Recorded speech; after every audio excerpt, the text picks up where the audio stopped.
on sait que dans notre société, des personnes racisées, depuis longtemps, subissent une série de discriminations.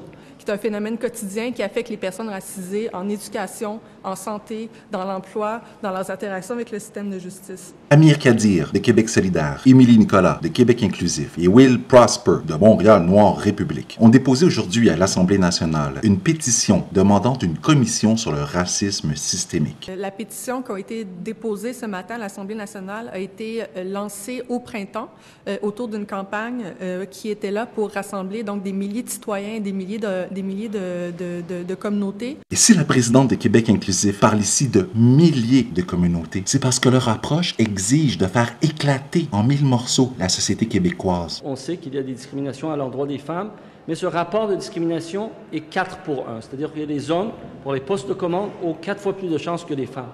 Mais pour une femme d'origine noire, ces chances sont 1 sur 30 par rapport à une femme d'origine blanche. Ces militants-là voient du racisme partout. Et en plus, ils refusent de tenir compte de la différence fondamentale entre discrimination systémique et racisme systémique. D'ailleurs, juste au sein de la fonction publique, il y a un manque de 25 000 postes à combler. Donc, on s'entend que c'est un problème qui est assez grave. On pense à des endroits comme Hydro-Québec, sur 20 000 employés, il y en a seulement 312 qui sont des personnes racisées. On pense aussi à la Sûreté du Québec. Il y a juste moins d'1% de ces gens-là sont issus des communautés racisées.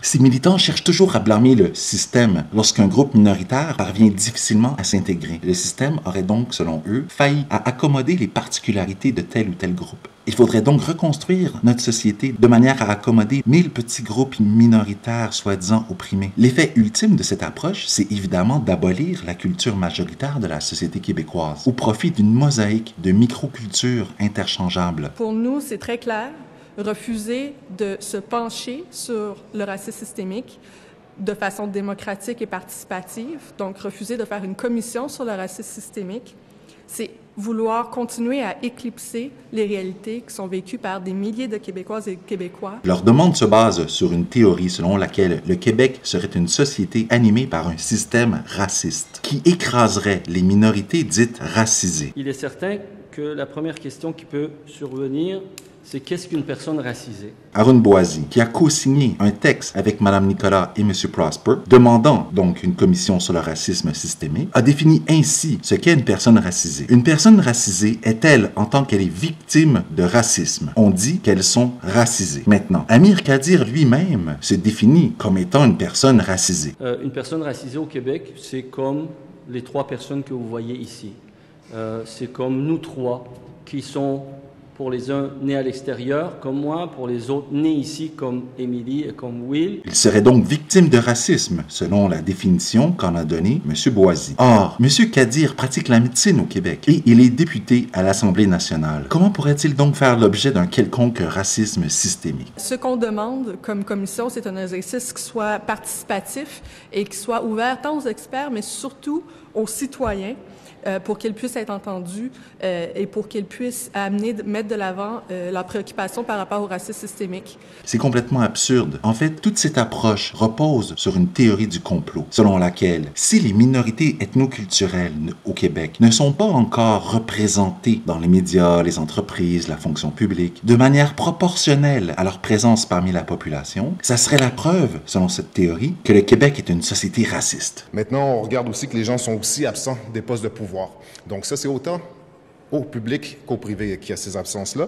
Donc c'est un véritable système d'appauvrissement économique qu'on fait envers ou à l'égard des communautés racisées. Le point, c'est qu'il peut y avoir d'autres facteurs explicatifs que le racisme. Par exemple, des problèmes au niveau de la reconnaissance des diplômes étrangers ou encore les politiques des départements de ressources humaines de plusieurs corporations qui exigent de la part des candidats à l'emploi qu'ils fournissent des références. Et cette exigence peut s'avérer très difficile à remplir pour plusieurs immigrants. Mais ça n'a rien à voir avec le racisme. Ou encore, le rapport du vérificateur général pour l'année 2010-2011 a souligné que, citation, seulement 9% des candidats sélectionnés pour l'immigration présentaient un profil répondant aux exigences dans les domaines de formation privilégiés par le Québec. Donc 9% seulement des immigrés au Québec auraient un profil en phase avec les besoins du marché du travail. C'est donc normal qu'il y ait donc un taux de chômage plus important chez les nouveaux arrivants. Mais ça n'a rien à voir avec le racisme. Il s'agit pour eux de fracturer la société québécoise pour, dans un deuxième temps, tenter de reconstruire un système basé sur cette diversité, sur 1000 petits blocs identitaires pour constituer un système dénué de toute culture majoritaire, où toutes les cultures minoritaires se valent et où il n'y a plus aucune culture majoritaire. C'est important de dire qu'un exercice comme celui-là, ce n'est pas un procès